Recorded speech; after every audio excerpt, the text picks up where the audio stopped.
Hai, Assalamualaikum semua. Selamat kembali ke kelas sejarah tahun 4 bersama saya, Cikgu As. Pembelajaran kita pada hari ini adalah Unit 6, Zaman Prasejarah.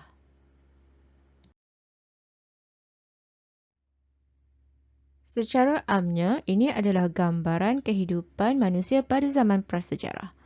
Mereka dilihat memburu haiwan, membuat catatan pada dinding-dinding gua, melapah daging buruan, menggunakan alatan yang dihasilkan oleh mereka. Serta mereka juga membina alatan untuk kegunaan mereka. Mereka juga menghidupkan api hanya menggunakan kayu-kayu ke bumi serta bercucuk tanam. Sekarang mari kita lihat apakah maksud zaman prasejarah. Zaman prasejarah adalah zaman sebelum manusia itu mengenal tulisan. Pada zaman prasejarah ini, kebanyakan mereka menggunakan lukisan sebagai catatan mereka. Zaman prasejarah telah membolehkan kita mengetahui sejarah dan kebudayaan manusia pada zaman awal. Terdapat 4 zaman yang telah dikenal pasti. Zaman yang pertama adalah zaman Paleolitik, zaman Mesolitik, zaman Neolitik dan akhir sekali zaman Logam. Untuk mengingat keempat-empat tahap ini, kita boleh ingat dengan PMNL.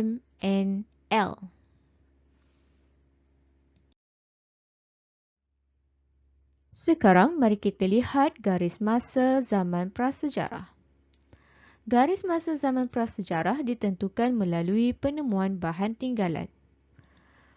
Zaman yang pertama dimulai dengan zaman Paleolitik, iaitu 200,000 sebelum Masihi. Pada zaman Paleolitik, kita telah menjumpai kapak genggam. Seterusnya, diikuti dengan zaman M iaitu Mesolitik, iaitu 14,000 sebelum Masihi. Pada zaman ini berlaku penemuan kapak batu. Berikut disusuli dengan zaman N iaitu Neolitik, 3,000 sebelum Masihi. Pada zaman ini kita menemui tembikar. Dan zaman yang terakhir adalah zaman logam, 700 sebelum Masihi. Pada zaman ini kita telah menemui tinggalan tulang mawas dan juga kapak bersoket. Sekarang mari kita kenal pasti lokasi masa zaman prasejarah. Mari kita lihat yang bertanda merah terlebih dahulu yang menunjukkan lokasi zaman Paleolitik. Kita bergerak dahulu ke kawasan Semenanjung Malaysia. Zaman Paleolitik dikesan di Bukit Jawa, Lenggong, Perak. Kemudian turut juga dijumpai di Gua Niah, Miri, Sarawak. Sekarang mari kita beralih kepada zaman Mesolitik. Zaman Mesolitik telah dikesan di Gua Cha, Gua Musang, Kelantan. Juga dikenal pasti di Gua Bewah, Hulu Terengganu, Terengganu. Dan mari kita lihat pula lokasi bagi zaman Neolitik. Lokasi zaman Neolitik dikesan di Gua Kecil, Raub, Pahang, serta Bukit Tengkorak Sempurna, Sabah. Akhir sekali, mari kita lihat di manakah lokasi zaman logam. Lokasi zaman logam telah dikenal pasti di Sungai Tembelin Jerantuk, Pahang, serta Kampung Sungai Lang, Banting, Selangor. Itu adalah contoh-contoh lokasi zaman prasejarah. Mari kita lihat kegiatan sosial pada zaman prasejarah. Pada zaman prasejarah, kita lihat terlebih dahulu pada zaman Paleolitik. Pada zaman Paleolitik ni, manusia dia hidup secara nomad. Apa itu secara nomad? Dia berpindah randah. Maksudnya tidak ada rumah yang tetap. mereka cuba mencari kawasan yang selesa dan selamat. Jadi mereka perlu berpindah randah. Mereka berhidup secara nomad dan mereka hidup dalam kelompok yang kecil. Pada zaman Paleolitik juga, mereka kebanyakannya akan tinggal di dalam gua. Mereka sangat mahir menggunakan api, terutamanya berfungsi untuk menghalau haiwan buas. Okay, seterusnya, kita pergi pada zaman Mesolitik. Pada zaman Mesolitik, manusia ketika itu dia hidup juga secara nomad, berpindah randah. Juga masih lagi dalam kelompok kecil. Tapi ketika ini, manusia sudah mula masih lagi tinggal di dalam gua, tapi sudah berjinak untuk tinggal di pesisir pantai atau muara sungai.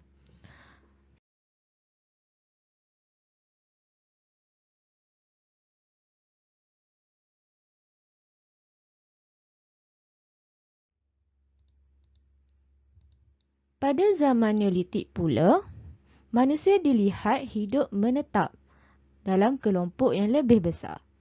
Mereka sudah mula membina penempatan di lembah, sungai dan pesisir pantai. Sekarang mari kita lihat pula apa yang berlaku pada zaman logam. Pada zaman logam, mereka sudah mula hidup menetap dalam kelompok yang lebih besar. Mereka akan mempunyai ketua sebagai pemimpin mereka. Dan mereka sudah mula mengamalkan adat dan upacara yang lebih tersusun.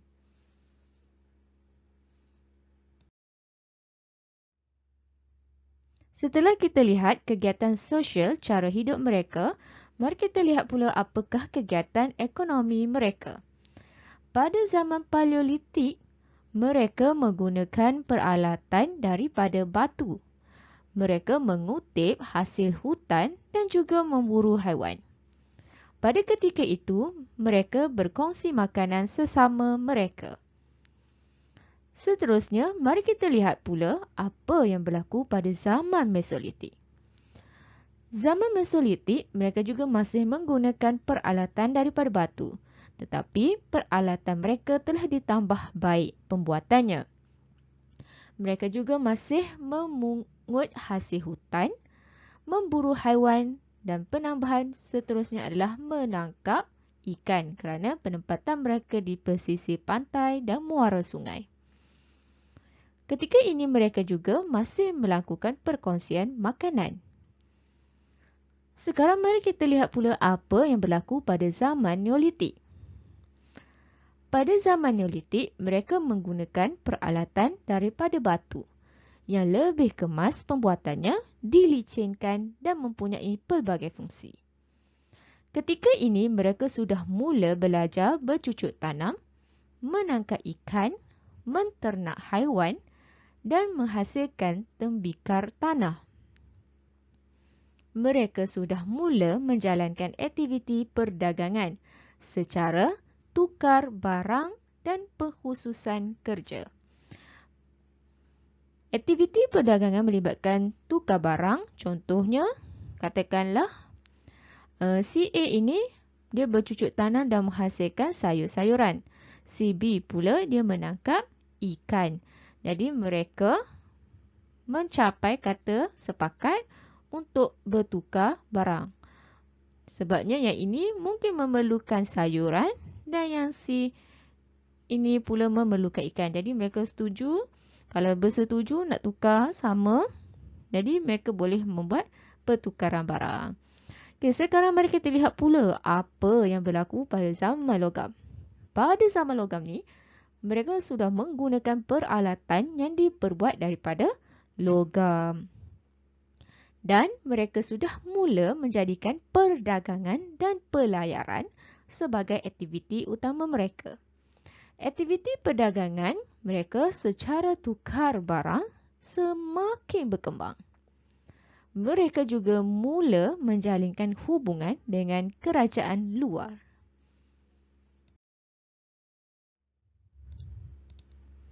Perubahan-perubahan yang berlaku pada zaman prasejarah telah membawa kepada penyumbangan teknologi. Alat yang telah dicipta mengikut kesesuaian pada zaman itu. Contohnya, pada zaman prasejarah, manusia menggunakan peralatan asas seperti batu dan kayu dalam pertanian. Sekarang, dengan teknologi yang ada, manusia telah berjaya menghasilkan jentera untuk meningkatkan hasil pertanian dan membantu manusia memudahkan kerja. Sekarang mari kita lihat apa kesan pula dalam komunikasi. Pada zaman dahulu, manusia masih menggunakan lukisan, asap dan bunyi sebagai komunikasi mereka. Dan sekarang, pada masa kita telah disediakan dengan teknologi seperti alat komunikasi moden. Contohnya, yang terdekat dengan kita adalah telefon bimbit untuk memudahkan dan mempercepat urusan kita.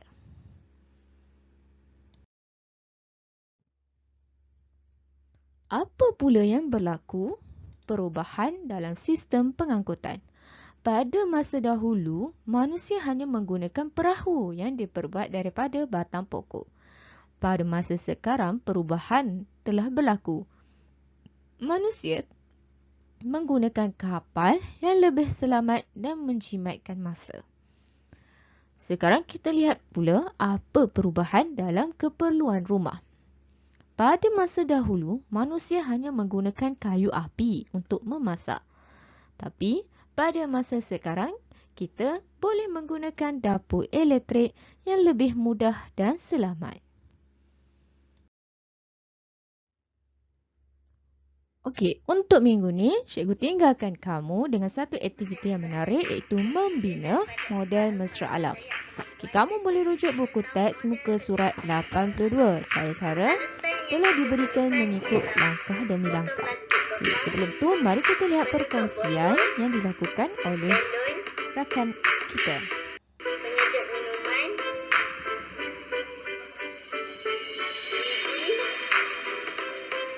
gunting dan pita pelekat. Mula-mula, tepuk lubang pada penutup botol. Potong lidi untuk dijadikan ganda tayar.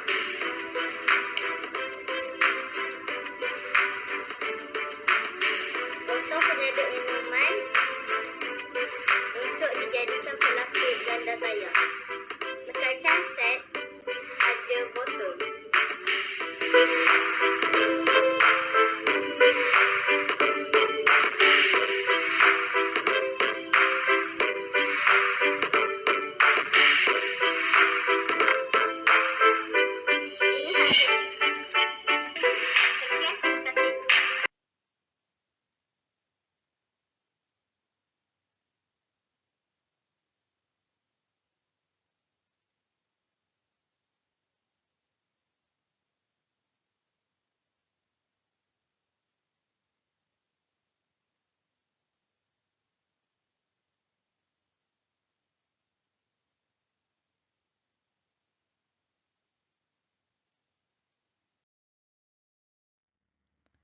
Sampai di sini sahaja pembelajaran kita pada hari ini. Sehingga berjumpa lagi pada sesi pembelajaran seterusnya. Sekian, terima kasih. Bye. Assalamualaikum.